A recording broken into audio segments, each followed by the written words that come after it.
Bismillahirrahmanirrahim. Alhamdulillahi rabbil alamin. Allahumma salli wa sallim wa barik ala Muhammad wa ala ali Muhammad. Allahumma anfa'na bima 'allamtana wa 'allimna ma yanfa'una wa zidna ilma wa barik lana fi ilmina warzuqna al-ikhlasa bil qawli wal 'amali kamila wa 'ilman nafi'an la yunsa wa tawfiqan da'ima wa sihhatan wa yaqinan wa 'afiyah. Allahumma aftah lana kulla khair wa yassir lana kulla umur. Allahumma ansuril mujahidin warhamil mustad'afin wa dammir a'da'ad din wa tamis ala amwalihim amin ya rabbal alamin. Alhamdulillah, kaum muslimin rahimani wa rahimakumullah. Kajian Selasa malam kenapa ya?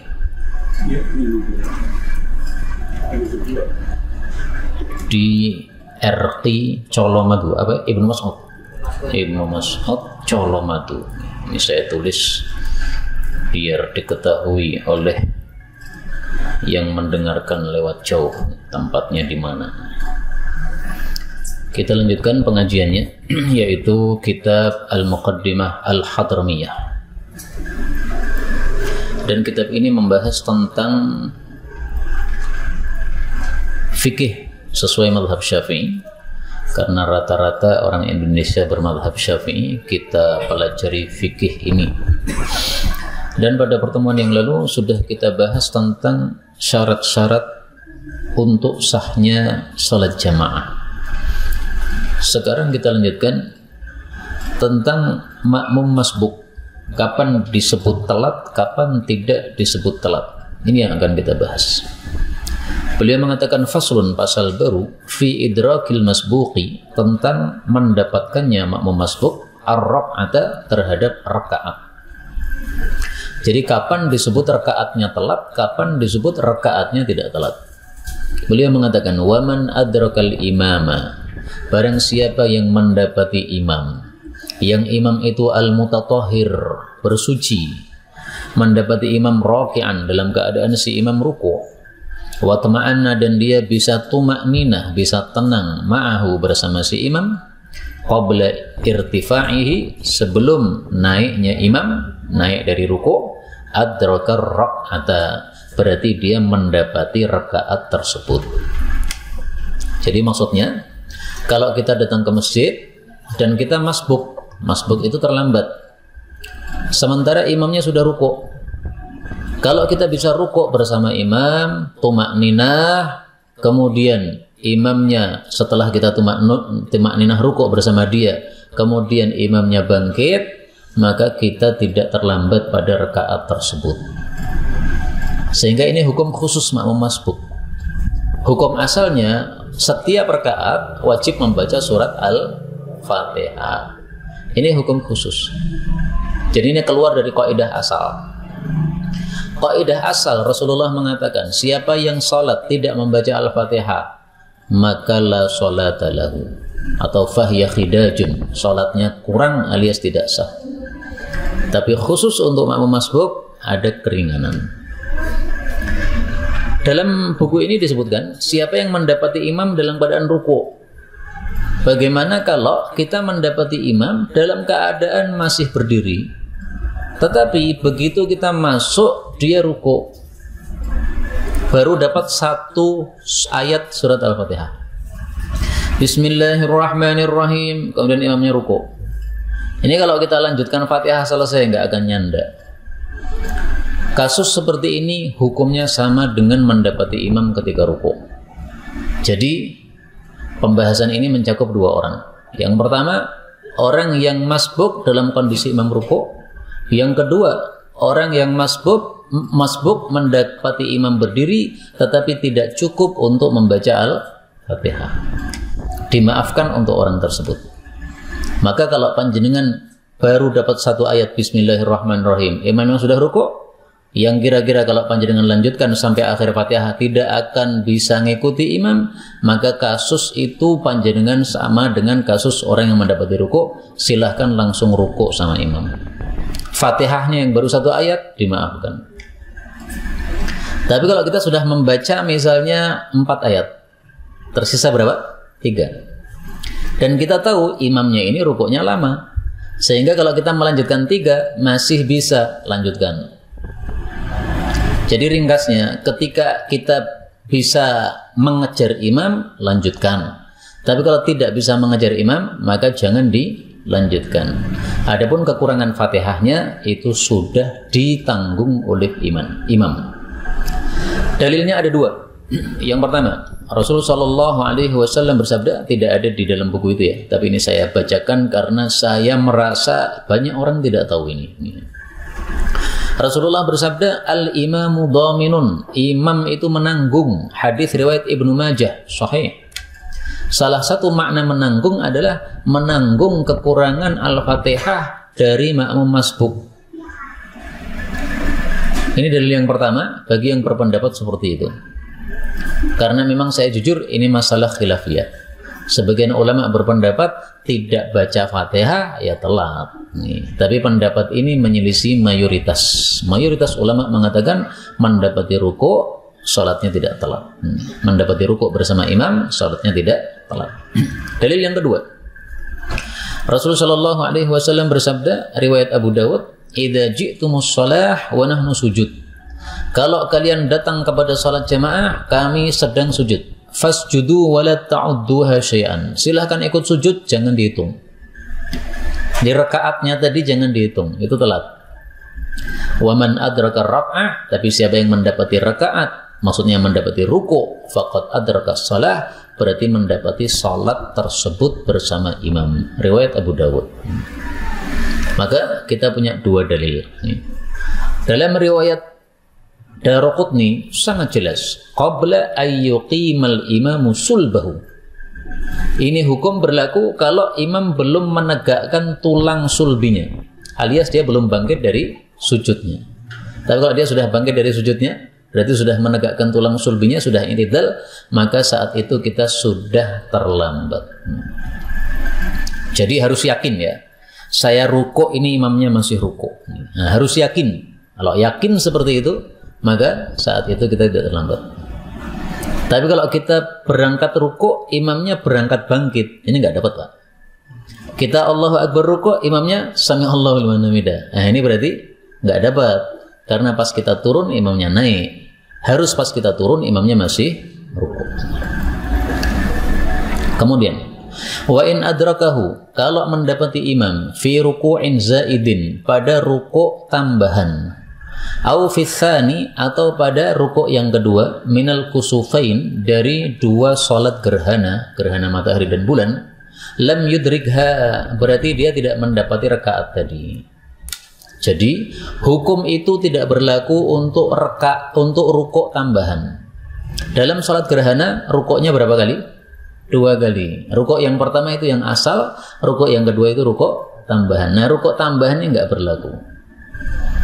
Sehingga kalau panjenengan masuk ke dalam sholat gerhana, mendapati imam ruku', tapi ruku' yang kedua, maka itu terlambat. Tapi kalau mendapati ruku' yang pertama, maka tidak terlambat. Apalagi setelah ruku' yang pertama, imam kemudian membaca Al-Fatihah lagi, gitu. Kan ruku' pertama, kemudian Sami Allah liman hamidah, kemudian Fatihah lagi kan, nah, maka nggak telat. Apakah ada rukuk tambahan selain sholat gerhana? Ada. Misalnya orang lupa rukuk, kemudian Sami Allahu liman hamidah, pas Sami Allahu liman hamidah dia sedekap.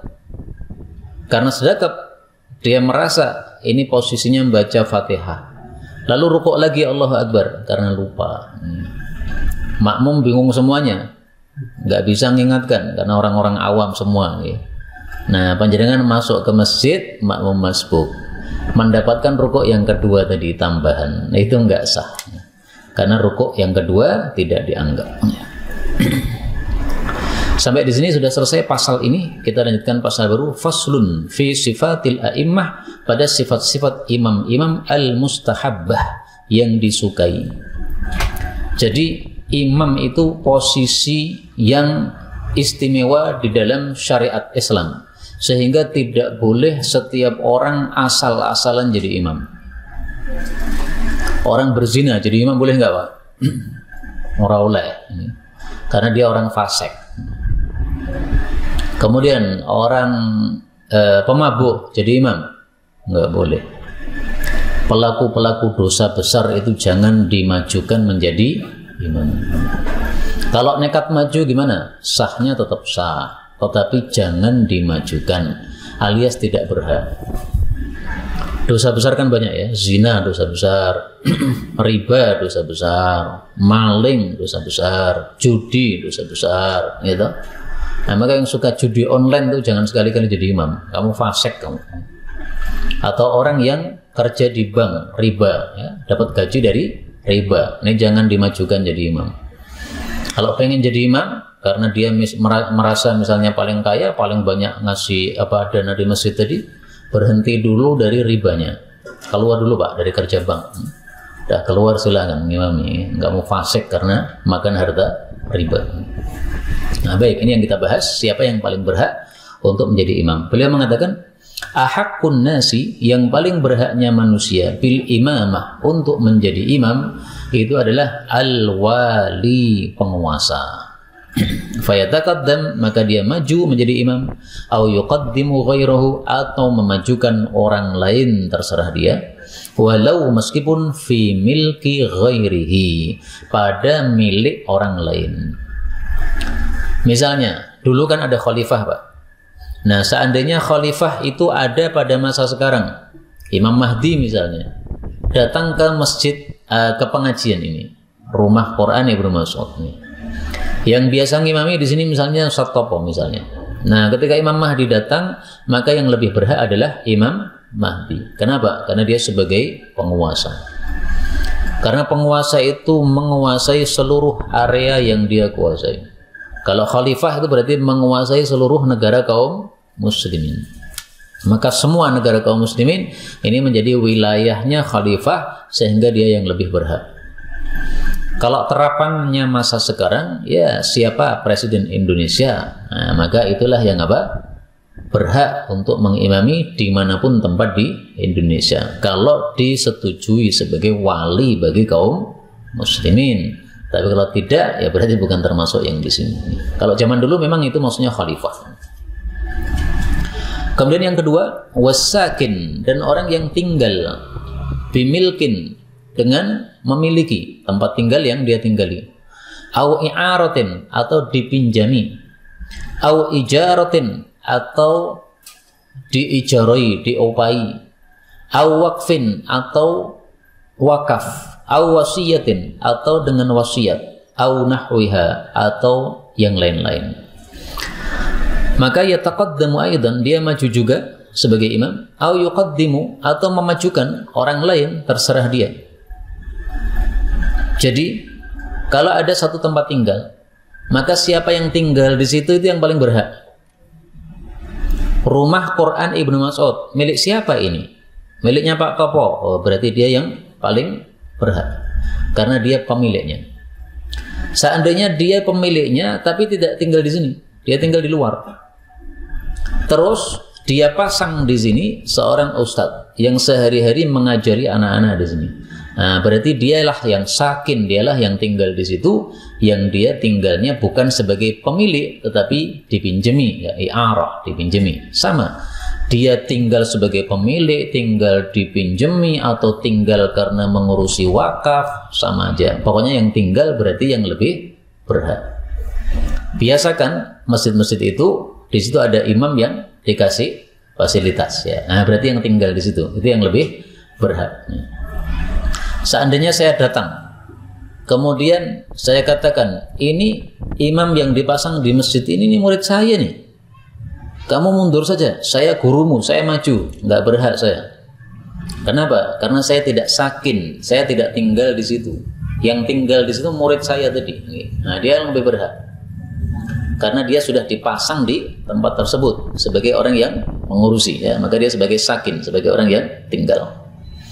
Tapi kalau dia mengizinkan saya, boleh. Monggo Ustaz, antum aja yang maju. Saya kalau ngimami antum saya keder misalnya. Nah, maka saya boleh dimajukan, boleh, bebas, terserah. Tapi beliau mengatakan di sini, illa anna, hanya saja al-mu'ir, orang yang meminjami, ahaqqu, lebih berhak, minal musta'ir, daripada yang pinjem.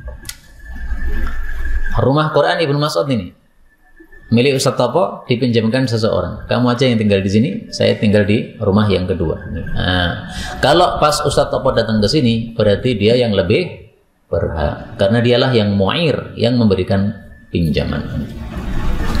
Wasayyid, dan majikan, ahaku lebih berhak min abdi, daripada budaknya, alladzi laisa bimukatab, yang bukan budak mukatab. Jadi saya punya budak, maka saya sebagai tuan lebih berhak, meskipun di tempatnya si budak tadi. Misalnya budak saya tempatkan, kamu budak tapi pinter ngaji, udah kamu ngimami di masjid sana, ya, itu masjid saya yang bangun. Nah, kemudian pas saya datang ke sana, saya lebih berhak. Kenapa? Budak itu milik saya. Kecuali kalau budaknya budak mukatab, maka dia yang lebih berhak. Budak mukatab itu budak yang membayar kepada majikannya harga nilai dirinya. Kalau dijual berapa? Ya, misalnya nilainya 100 juta. Nah, dia pengen membayar 100 juta kepada majikannya supaya menjadi merdeka. Nah, kalau itu dia lebih berhak. Saya tidak lebih berhak karena sudah bukan majikannya lagi. Ya, dia apa? Ingin membebaskan dirinya sendiri. Kemudian wal imamur ratib, dan imam rawatib, ahaku lebih berhak min ghairil wali, daripada selain penguasa. Fayataqaddam, maka imam rawatib ini maju, au yuqaddim, atau dia memajukan orang lain, terserah dia. Jadi dari pembahasan panjang ini, ringkasnya yang paling berhak berarti 3, ya. 1 penguasa, yang kedua sakin, orang yang tinggal, 3 imam rawatib. Imam rawatib lebih berhak. Saya tinggal di Mantung, imam di masjid saya, Masjid Mujahidin, Pak Rusdi. Pak Rusdi tidak hafal Quran, saya hafal Quran. Saya tidak boleh mengatakan, Pak Rusdi, antum mundur saja, antum nggak hafal Quran. Saya ini hafal Quran, nggak boleh. Imam rawatibnya adalah Pak Rusdi, berarti Pak Rusdi lebih berhak. Min ghairil wali, selain penguasa. Nah, kalau yang datang penguasa, maka Pak Rusdinya mundur. Kenapa? Karena dia kalah dengan penguasa. Karena masjid dia itu di bawah kekuasaannya si penguasa. Khalifah datang, nah, Pak Rusdi mundur. Kenapa? Karena khalifahnya menguasai wilayah kaum muslimin semuanya, termasuk masjid yang dia imami. Tapi selain penguasa, semuanya tidak berhak. Gurunya Pak Rusdi enggak berhak. Pak Rusdi ngundang Ustadz untuk ngajar di masjidnya beliau. Maka Ustadz yang diundang itu tidak lebih berhak. Saya ini Ustadz undangan, jangan menjadikan saya makmum. Nggak boleh begitu. Kalau imam rawatibnya menghendaki saya sebagai imam, maka Ustadz undangannya menjadi makmum. Saya ngajar di banyak tempat, Pak. Rata-rata itu menyuruh saya maju ke depan menjadi imam. Dulu-dulu saya nolak, tapi karena dipaksa terus, akhirnya ya sudah. Sekarang daripada surung-surungan gitu, nah, setiap saya datang langsung maju saja daripada surung-surungan niku. Kecuali satu masjid di Losari itu imamnya ada imam rawatib. Imam rawatibnya bacaannya bagus, dan beliau mengundang ustadz-ustadz untuk mengajar di sana, termasuk saya, tapi untuk sholat tetap beliau imami. Itu lebih berhak. Terserah dia, karena memang dia imam rawatibnya. Ahaku lebih berhak, bukan ustadznya yang diundang lebih berhak. Dan ketika imam rawatibnya ngimami, itu tidak bisa dikatakan nggak sopan sama ustadznya, masa ustadznya tok imami, enggak. Karena dia memang lebih berhak. Nah, maka ini harus dipahami supaya orang tidak menganggap bahwa itu imamnya kurang sopan dan sebagainya. Kalau kita ngerti fikih seperti ini, maka kita akan paham siapa yang lebih berhak. Kemudian beliau mengatakan, "Tsumma," kemudian quddima, dimajukan sebagai imam. Al-afqah, orang yang paling paham agama. Tsumma al-aqra, kemudian orang yang paling banyak hafalannya. Tsumma al-awra, kemudian orang yang paling wara'. Jadi urutan pertama yang paling paham agama. Kenapa? Karena sholat ini butuh ilmu agama, Pak. Kalau apa jenengan ngimami sholat nggak punya ilmu agama, nanti gimana kalau terjadi sesuatu dalam sholat? Imamnya nggak paham fikih sujud sahwi, akhirnya bingung semuanya. Maka harus yang paling paham. Yang paling banyak hafalan nomor 2. Karena orang hafal tidak selalu paham, gitu. Ada kiai hafalannya 10 juz, ada santri hafalannya 30 juz. Mana yang lebih berhak, kiai atau santrinya? Kiainya, karena lebih paham. Santrinya cuma banyak hafalannya. Apalagi di Indonesia rata-rata hafal cuma hafal, nggak paham. Maka imam-imam orang-orang yang hafal Quran di Indonesia ini tidak yang lebih berhak jadi imam, kalah dengan yang lebih paham. Kalau ada orang paham plus hafal, wah itu fadilah yang tidak bisa dikalahkan itu. Tapi rata-ratanya nggak gitu. Rata-ratanya ya kiai-kiai, ustadz-ustadz seperti saya hafalannya tidak 30 juz. 30 juz dulu ya, pas santri saya 30 juz. Nah, lama-lama udah hilang. Hilang kenapa? Ya karena sudah tidak fokus lagi. Karena kefokusannya sudah beda. Dulu fokusnya Quran tok, enggak yang lain-lain. Nah, sekarang ngajar fikih, ngajar hadis, ngajar macam-macam. Nah, sehingga hafalannya jadi berkurang. Itu biasa, wajar. Baik, kemudian kemudian man, orang yang sabaqa mendahului bil hijrah, dengan hijrah, huwa baik dia sendiri au ahadu abaihi atau salah satu dari bapak-bapaknya. Kemudian man sabaqa, orang yang mendahului islamuhu, Islamnya. Ini sangat tampak dulu di masa sahabat Nabi, Pak. Karena dulu disuruh hijrah dari Mekah ke Madinah. Nah, maka siapa yang muhajirin atau keturunan muhajirin, maka dia yang lebih berhak. Itu kalau fikihnya sama, hafalannya sama, waroknya sama, ya. Jadi kalau 1, 2, 3 yang sebelumnya itu sama, nah maka dipilih yang paling awal hijrah. Kalau hijrahnya juga sama, maka dipilih yang paling awal Islam. Ada sahabat Nabi yang Islamnya ketika masih di Mekah, nah, itu didahulukan daripada yang Islamnya ketika Nabi sudah di Madinah. Misalnya Abdurrahman bin Auf, itu sudah masuk Islam sejak di Mekah, termasuk as-sabiqun al-awwalun. Khalid bin Walid meskipun populer, tapi masuk Islamnya telat itu pada waktu menjelang Fathu Makkah. Maka ketika Khalid bin Walid ada masalah sedikit dengan Abdurrahman bin Auf, ya semacam gesekan dikit ya, maka Rasulullah mengatakan, la tasubbu ashabi, kamu wahai Khalid jangan mencaci sahabat-sahabat saya yang sudah lama. Ini Abdurrahman bin Auf ini sahabat lama saya ini, masuk Islam sejak zaman dulu, kamu ini baru Islam belakangan, jangan mencela.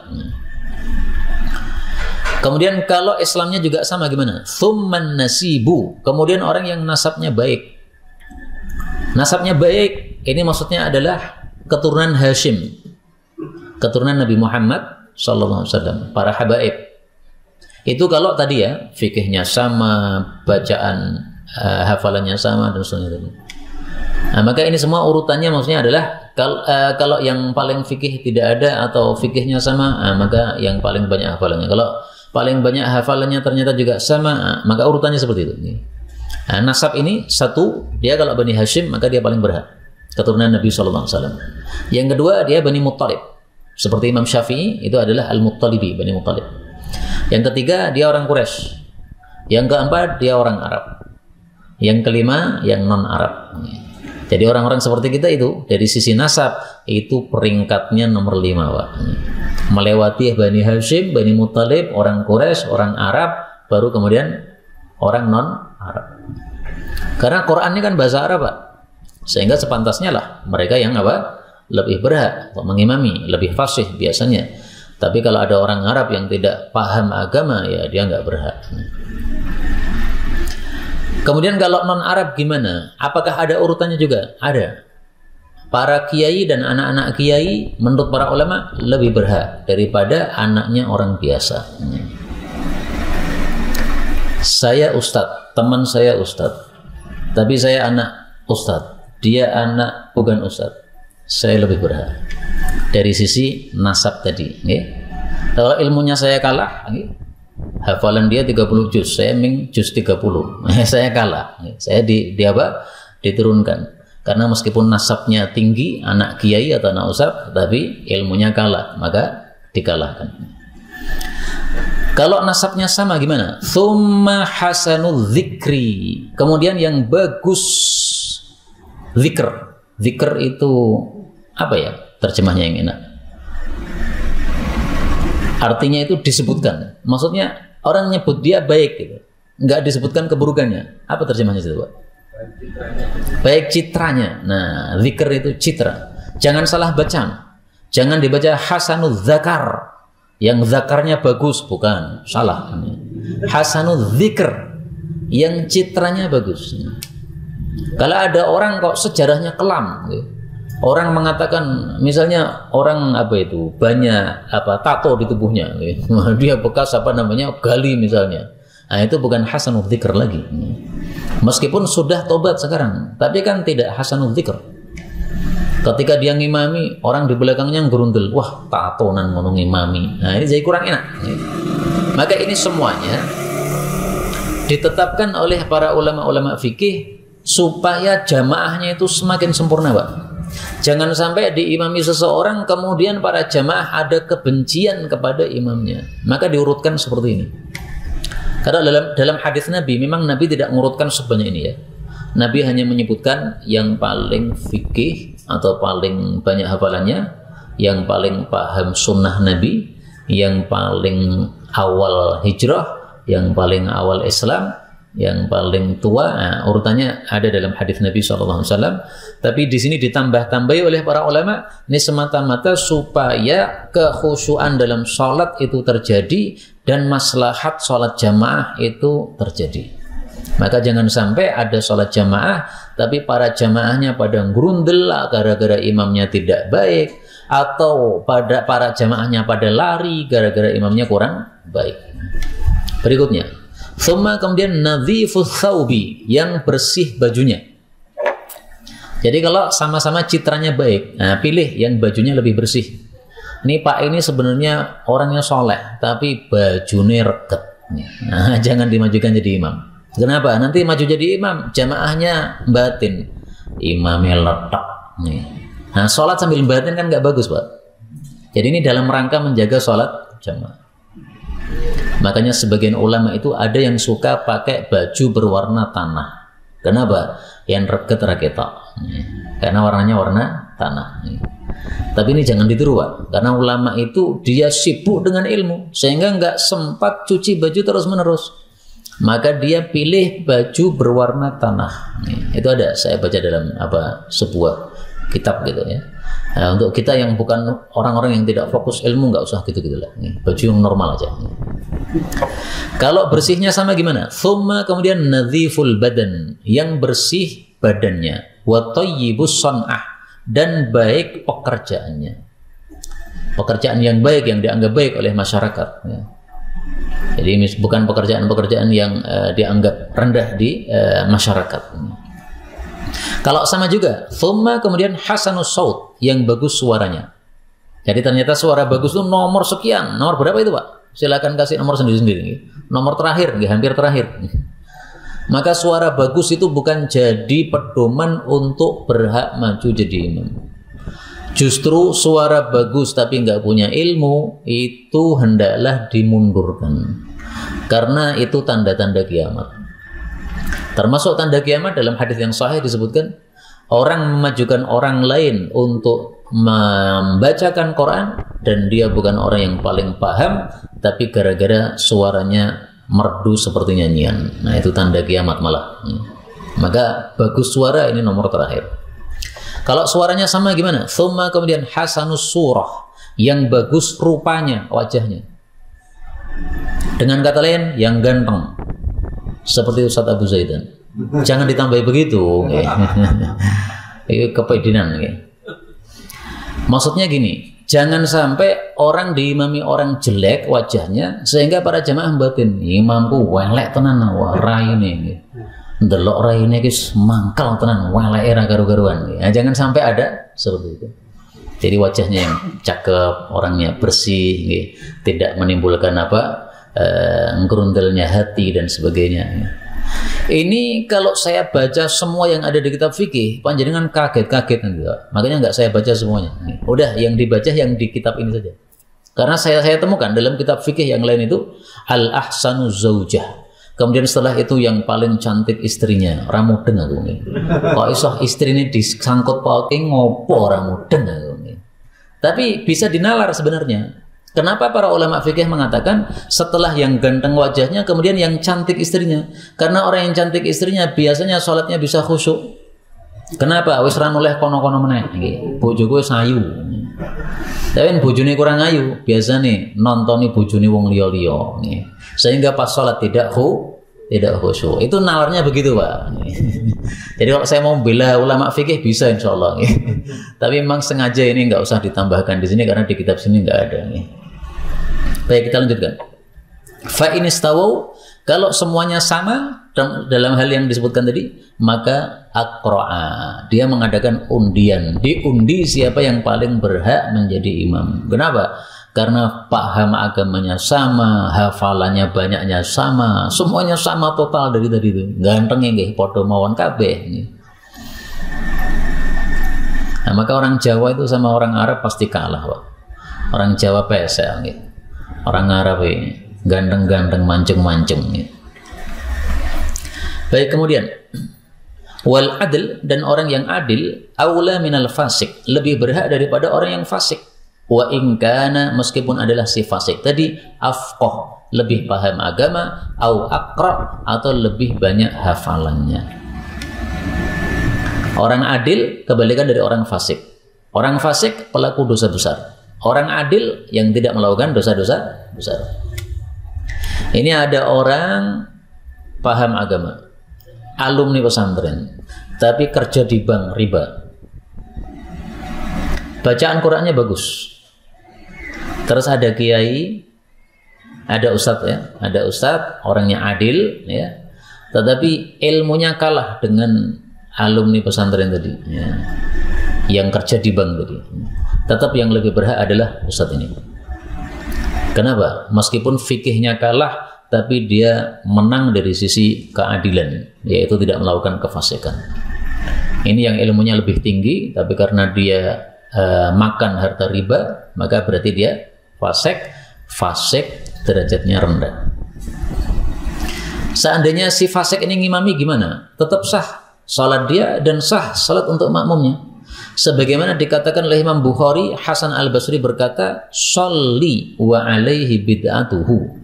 Silahkan kamu sholat meskipun imamnya itu ahli bid'ah atau orang fasik dan bid'ahnya itu dia tanggung sendiri, tidak ditanggung oleh para jamaah. Tapi tetap lebih berhak yang adil ini. Kemudian wal balik, dan orang yang balik aula lebih berhak minas sabi, dari anak kecil. Wa in kana, meskipun si anak kecil tadi, afqaha, lebih paham, au aqra'a, atau lebih banyak hafalannya. Wal hurru, dan si merdeka aula lebih berhak minal abdi, daripada budak. Maksudnya meskipun si budak lebih paham agama dan lebih banyak hafalannya. Untuk dua poin ini, Pak, terus terang saya tidak mengikuti pendapat ini. Saya mengikuti pendapat yang kedua yang mengatakan anak kecil lebih berhak daripada yang balik kalau si anak kecil lebih paham agama. Saya mengikuti pendapat yang kedua yang mengatakan budak lebih berhak daripada orang merdeka kalau si budak lebih paham agama. Kenapa? Karena nas langsung dari Nabi. Apa kata Nabi? Yang mengimami adalah yang paling korek terhadap Quran, yaitu paling paham terhadap Quran. Itu sabda Nabi SAW. Dan Nabi tidak mengatakan kecuali kalau anak kecil maka dia kalah dengan yang balik. Nabi nggak mengatakan gitu. Maka terus terang untuk dua ini, balik lebih berhak daripada anak kecil. Meskipun si anak kecil lebih fakih, saya nggak ikut. Merdeka lebih berhak daripada budak, meskipun si budak lebih fakih, saya nggak ikut. Terus pendapat yang saya ikuti pendapat siapa nih? Salah satunya adalah Imam Bukhari rahimahullah. Nanti silahkan lihat di dalam kitab Sahih Bukhari. Dalam kitab Sahih Bukhari, Imam Bukhari mengatakan, babu imamatil abdi wal maula, bab imam seorang budak dan seorang bekas budak. Aisyah diimami oleh budaknya yang bernama Zakwan, kata Imam Bukhari. Rasul sallallahu alaihi wasallam bersabda, ya ummul qauma aqra'uhum li kitabillah. Yang mengimami suatu kaum adalah yang paling qari atau yang paling paham terhadap kitabullah. Nah, itu perkataan Imam Bukhari dalam kitab sahihnya. Jadi saya mengikuti mazhabnya Imam Bukhari dalam hal ini. Anak kecil pun lebih berhak kalau dia lebih paham agama. Tapi memang itu jarang ya. Apalagi orang Indonesia Pak, jarang itu anak kecil lebih paham agama daripada yang sudah balik-balik, jarang sekali ya. Kalau orang Arab masih wajar. Karena orang Arab itu bahasanya bahasa Arab, mereka paham bahasa Quran. Sehingga kalau anak kecil yang dia sudah ngaji sejak usia 5 tahun misalnya dan sudah bisa paham, maka wajar kalau dia usia 10 tahun misalnya sudah lebih paham daripada orang-orang yang sudah dewasa. Tapi terserah panjenengan, okay? Panjenengan ikuti mazhab Syafi'i di sini juga boleh, tapi kalau saya ikuti mazhabnya Imam Bukhari. Kemudian wa yastawi, dan sama kata beliau, al-abdul faqih, seorang budak yang paham agama, wal hurru ghairul faqih, dan orang merdeka yang tidak paham agama. Budak sama merdeka kan lebih tinggi merdeka kan? Tapi orang yang faqih lebih tinggi daripada yang tidak faqih. Lah ini ada budak tapi faqih. Berarti dari sisi statusnya sebagai budak dia rendah, tapi dari sisi ilmunya dia naik. Nah, sementara yang merdeka ini dari sisi statusnya sebagai merdeka dia naik, tapi dari sisi ilmunya dia rendah. Nah, maka beliau katakan derajatnya sama. Ini gara-gara tadi ya, beliau mengatakan bahwa merdeka lebih berhak daripada budak. Tapi kalau kita ngikuti pendapat Imam Bukhari, maka status ini enggak dinilai.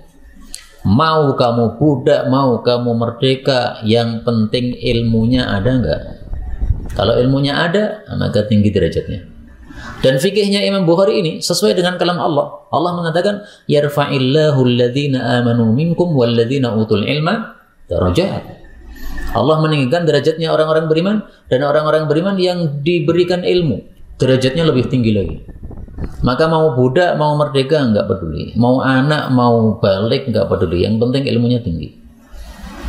Kemudian juga fikihnya Imam Bukhari ini dikuatkan oleh dalil yang lain, yaitu Rasulullah Shallallahu Alaihi Wasallam ketika menyuruh para sahabat kalau sholat jamaah maka hendaklah diimam yang paling paham, yang paling banyak hafalan Qur'annya.